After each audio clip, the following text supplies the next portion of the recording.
Hi, this is the FAIRPHONE 4 and I'll show you how to create home screen folders on this device. So first hold for a while the application and drag this app to another one.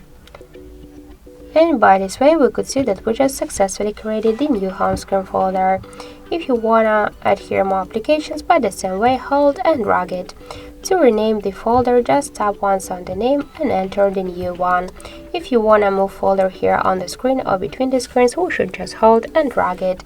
To remove the application from here, hold and drag it to the home screen, or also you could hold and drag it to remove icon to remove it from the folder and from the home screen.